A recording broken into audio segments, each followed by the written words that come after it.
2026 investing in African Mining Indaba has been hailed as a success. There is an alternative Mining Indaba. For more on this and really criticism around the formalities of this particular event, we are joined by the chairperson of the alternative Mining Indaba, Eric Mokuoa.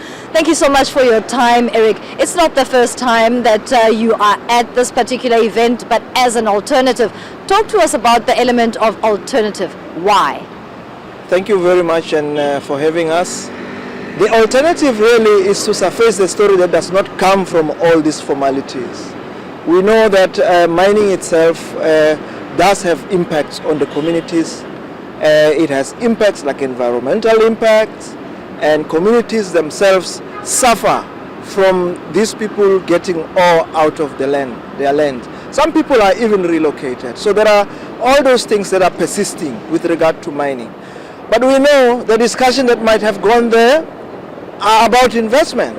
And this is a big issue for many African countries. But we are wondering if this investment does really give benefits to the people who own the land where the minerals are. And this is the question we are asking.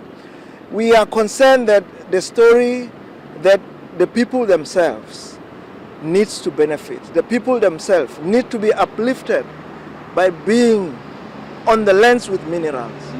Is it being told? Because one of the things that the alternative Mining Indaba does the best, and we have done it successfully this year, is to really put the issues of the communities on the table. One, there were issues from across African continent who came and sat with us, many of them with a loud cry to say, we are not benefiting out of this mining that is going on onto our land, but also our governments do not take time to really engage us when they are bringing this investment. Eric, allow me to come in there because this is not a new call. It's been a persistent one, but there seems to be a lack of will in addressing and driving investments to benefit communities, and which really should be at the cornerstone of enriching all Africans.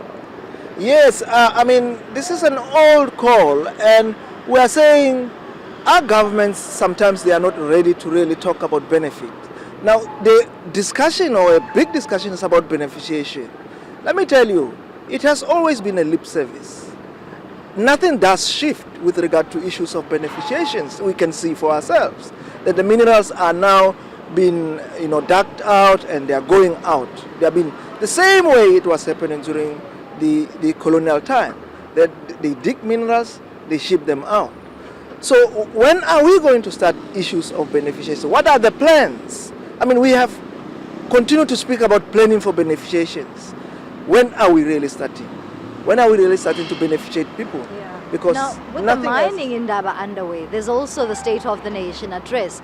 How should this particular matter that you are raising be tackled so that there is at least a shift in a direction of practical movement? In South Africa, here we are struggling with the Minerals and Petroleum Resource Act. There is a bill out. The communities are outrageous about what has been presented to them.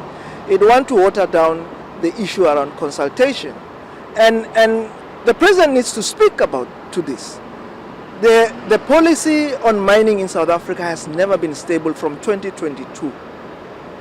How is this going to be stabilized? When are we going to have a policy on mining that is very stable, that the community are satisfied with?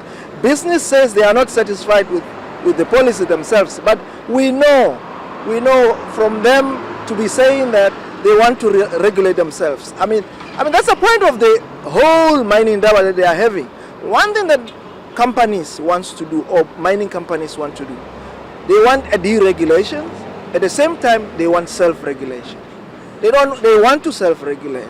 And this is a problem, and they are lobbying for that. And this is why you have a big brouhaha. They spend a lot of money, and they're patronizing government. I'm told there was almost over 100 ministers or 50 ministers when we were handing on our petition yesterday in that wall of the CTICC. You just imagine that this is a whole state resources being pulled. They are convened by business, by miners, by people who are investors. What are they being convened for? to relax regulations. Nothing else, to relax regulations so that investment can come in. So this is what mining wants. Deregulate so that we can self-regulate. What does self-regulation mean in their own senses? Is that no one should hold us accountable. But as an alternative Mining Indaba, we are saying we exist to hold these companies accountable. And also to caution our government, but also hold them accountable to say, no, you must put in place laws that favors the people, that favors the country, that we can benefit out of. This is our call. Thank you. Thank you so much for your time. That's the chairperson of the alternative Mining Indaba, Eric Mokuoa, criticizing what has been known as the biggest Mining Indaba, being the 2026 gathering here in Cape Town. Their call is for benefits for all and not the investment class. For Newzroom Afrika on channel 405, I'm Dumisang Ndlovu in Cape Town.